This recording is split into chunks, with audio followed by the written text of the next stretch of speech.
नमस्कार दोस्तों, एक बहुत बड़ी खबर सामने आ रही है।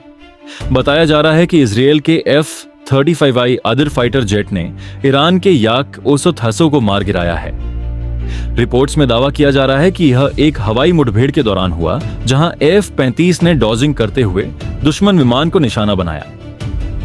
कुछ स्रोत इसे ऐतिहासिक घटना बता रहे हैं और कह रहे हैं कि यह पहली बार है जब इस तरह की अत्याधुनिक स्टील्थ तकनीक वाले फाइटर जेट ने ऐसी परिस्थितियों में दूसरे जेट को मार गिराया हो। बताया जा रहा है कि यूनाइटेड स्टेट्स की एक पनडुब्बी ने हिंद महासागर में ईरान के एक युद्धपोत को निशाना बनाया है। रिपोर्ट्स में दावा किया जा रहा है कि इस हमले में लगभग 80 लोगों की मौत हुई है और करीब 170 लोग घायल हुए हैं। कहा जा रहा है कि यह ईरानी युद्धपोत भारत के साथ एक संयुक्त सैन्य अभ्यास के सिलसिले में आया था और अभ्यास के बाद ईरान लौट रहा था, तभी उसे कथित तौर पर अमेरिकी सबमरीन ने टारगेट किया।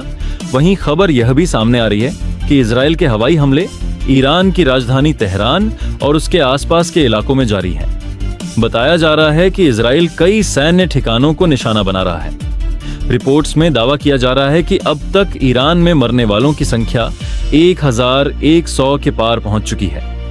हालांकि इतनी बड़ी संख्या को लेकर अभी तक किसी स्वतंत्र अंतर्राष्ट्रीय एजेंसी या आधिकारिक सरकारी स्रोत से विस्तृत पुष्टि सामने नहीं आई है। दूसरी ओर यह दावा किया जा रहा है कि ईरान ने तुर्की में स्थित एक अमेरिकी सैन्य अड्डे को बैलिस्टिक मिसाइल से निशाना बनाने की कोशिश की। रिपोर्ट्स के मुताबिक मिसाइल को तुर्की की वायु रक्षा प्रणाली ने, जो नाटो के एयर डिफेंस नेटवर्क का हिस्सा बताई जा रही है, हवा में ही इंटरसेप्ट कर नष्ट कर दिया। बताया जा रहा है कि मिसाइल अपने लक्ष्य तक पहुंचने से पहले ही मार गिराई गई, जिससे बड़े नुकसान को टाल दिया गया। ताजा दावों के मुताबिक बताया जा रहा है कि ईरान ने जवाबी कार्रवाई करते हुए आज सुबह कई जगहों पर हमले किए हैं और अपनी सैन्य ताकत का प्रदर्शन किया है। रिपोर्ट्स में कहा जा रहा है कि इन हमलों से काफी नुकसान हुआ है। रिपोर्ट्स के मुताबिक हमले में बिल्डिंग को काफी नुकसान पहुंचा है। बताया जा रहा है कि विस्फोट के बाद इमारत के कुछ हिस्से ध्वस्त हो गए और आसपास के इलाके में भी असर देखा गया। खबर यह भी सामने आ रही है कि ईरान ने अमेरिका की सेना को भ्रमित करने के लिए अपनी जमीन पर एयरक्राफ्ट की 3D पेंटिंग बनाई थी। बताया जा रहा है कि दूर से देखने पर यह बिल्कुल असली लड़ाकू विमान की तरह दिखाई दे रही थी। रिपोर्ट्स के अनुसार अमेरिकी विमानों ने इसे असली एयरक्राफ्ट समझ लिया और उस पर अपने महंगे मिसाइल दाग दी। बाद में पता चला कि वह असली विमान नहीं था, बल्कि जमीन पर बनाई गई एक 3D तस्वीर थी। इस घटना के बाद यह दावा किया जा रहा है कि अमेरिका के करोड़ों अरबों डॉलर के मिसाइल बेकार चले गए, जिससे उसके सैन्य बजट को नुकसान होने की बात कही जा रही है।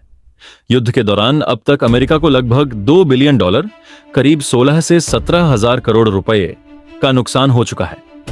बताया जा रहा है कि लगातार हो रहे सैन्य अभियानों, मिसाइल हमलों, ड्रोन ऑपरेशनों और सैन्य उपकरणों के इस्तेमाल की वजह से अमेरिका को भारी आर्थिक नुकसान उठाना पड़ रहा है।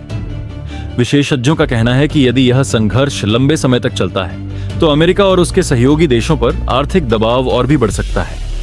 वहीं दूसरी ओर ईरान भी लगातार जवाबी कार्रवाई करते हुए इस संघर्ष को और तेज कर रहा है। ईरान ने एक अमेरिकी वॉरशिप, जिसका नाम द डिस्ट्रॉयर बताया जा रहा है, उस पर लगभग 600 किलोमीटर दूर से सटीक निशाना साधते हुए मिसाइल दागी है।